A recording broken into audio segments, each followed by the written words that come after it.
একজন প্রফেসরকে পেয়েছি। নমস্কার, আপনার নাম যদি বলেন। আমার নাম হচ্ছে সুনীল কুমার মান্ডি।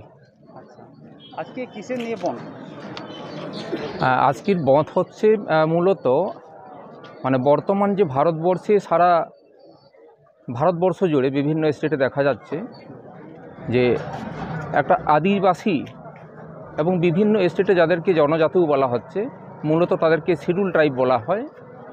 তো তাদের সংবিধানগতভাবে যে রিজার্ভেশন, সেই রিজার্ভেশনের বাইরে বিভিন্ন স্টেট থেকে দেখা যাচ্ছে বিভিন্ন আদিবাসীরা সেই লিস্টেড আদিবাসীদের বাইরে থেকে যারা আসছে, তারা মূলত সরকারি কিছু নথিকে চুরি করে সেটা আদিবাসী সংরক্ষণকে তারা বিকৃত করে সেখানে অধিকার পাওয়ার তারা যে চেষ্টা চালাচ্ছেন, তার বিরুদ্ধে আমাদের সংগ্রাম। আজকে শুধু নির্দিষ্ট কোনো একটা সংগঠন নিয়ে নয়, বিভিন্ন আদিবাসী সংগঠন। আমি একজন অ্যাসিস্ট্যান্ট প্রফেসর, সাঁওতালি বিষয়ের কলেজের অ্যাসিস্ট্যান্ট প্রফেসর। আমাদেরও একটা সংগঠন রয়েছে, বেঙ্গল সাঁওতাল প্রফেসর অ্যাসোসিয়েশন। আমরাও আজকে এই বিক্ষোভ সমাবেশে, আজকের বন্ধে আমরা সামিল হতে বাধ্য হয়েছি।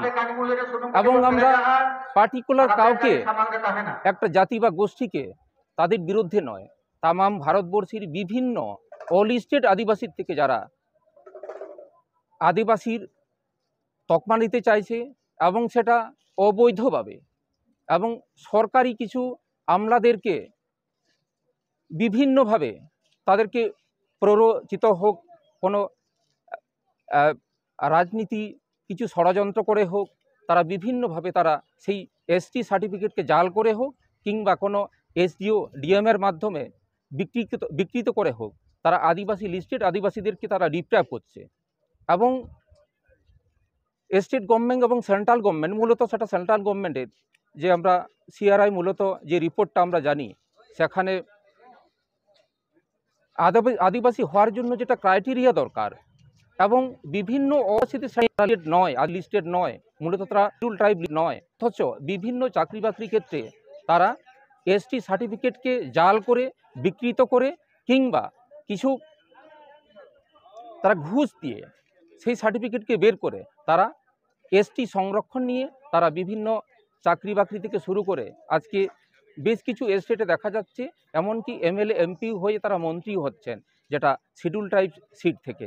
তো আমরা তার তীব্র প্রতিবাদ জানাচ্ছি, তার সোচ্চার কণ্ঠে তার প্রতিবাদ জানাচ্ছি, যেন আগামী দিনে এই রকম যদি ঘটনা ঘটে, সেটা স্টেট গভর্নমেন্ট হোক আর সেন্ট্রাল গভর্নমেন্ট হোক, আমরা কাউকে ছেড়ে কথা বলবো না। এবং সেই জন্য আমি একজন সাঁওতাল প্রফেসর অ্যাসোসিয়েশনের পক্ষ থেকে আমি এখানে সামিল হয়েছি আজকের এই বন্ধে, সেই সোচ্চার কণ্ঠে প্রতিবাদ জানানোর জন্য। হ্যাঁ, এটা মূলত আজকে ওয়েস্ট বেঙ্গল জুড়েই হচ্ছে, আজকে সারা ওয়েস্ট বেঙ্গল জুড়েই চলছে এবং 22টা জেলা জুড়েই চলছে আজকে। না, এখন বন্ধের প্রভাব যেটা এখন পর্যন্ত আমার কাছে খবর, চারিদিকে সারা পশ্চিমবাংলা জুড়ে সমস্ত জেলাতেই এটা একইভাবে চলছে। এবং আগামী দিনে এটার যদি কোনো সমাধান যদি না হয়, মানে অল স্টেট আদিবাসীরা শিডিউল লিস্টেটে তারা যদি অবৈধভাবে চলে আসে, তার প্রতিবাদ হবে এবং তার আবার এমনকি সংসদ ভবন পর্যন্ত এটাকে ঘেরাও করা হবে। আজকে একটা সময় দেখা গেছে যে শুধু গ্রামগঞ্জের আমাদের যারা সাধারণ পাবলিকরা আসতো, আজকে শুধু সাধারণ পাবলিক নয়, বিভিন্ন আজকে নেতা মন্ত্রী, একটা আমরা সময় জানতাম যে তারা হয়তো শুধু রাজনীতির জন্য রাজনীতি করে, আজকে তারা বুঝতে পেরেছেন যে আদিবাসীরা কিভাবে ডিপ্রাইভ হচ্ছে। এবং আমি একজন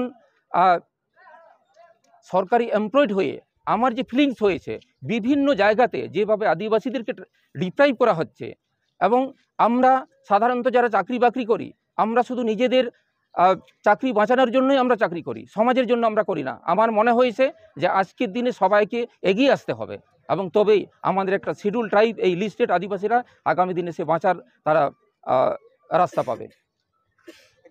পরবর্তী পদক্ষেপ কি নিচ্ছেন? পরবর্তী পদক্ষেপ বলতে, আজকে এই প্রভাবটা কেমন সরকারের নজরে আসছে, সেন্ট্রাল গভর্নমেন্টের নজরে আসছে, এবং যেটা বিশেষ করে স্টেট গভর্নমেন্টকে কিছু তাদেরকে প্রভাবিত করার জন্য যে সিআরআই রিপোর্টকে সংযোজন বিয়োজন করে যাতে পাঠানো হয়, তার যে একটা ষড়যন্ত্র চলছে, তার তো তীব্র প্রতিবাদ জানাচ্ছি। শুধু সেটা নয়, আজকে অনেকের মুখে মুখে শুনছি সোশ্যাল মিডিয়াতে যে আজকে হয়তো সাঁওতাল কর্মীদের একটা বিশাল একটা সংগ্রাম চলছে। সেটা কিন্তু কর্মীদের সাথে কোনো সংগ্রাম নয়, একটা বিভিন্ন অল স্টেট আদিবাসীদের মানে বিরুদ্ধেই কিন্তু এটা সংগ্রাম, যাতে এইভাবে অন্যায়ভাবে অবৈধভাবে যেন লিস্টেড আদিবাসী না হয়। সংবিধানগতভাবে আসুক, আমাদের কোনো আপত্তি নেই।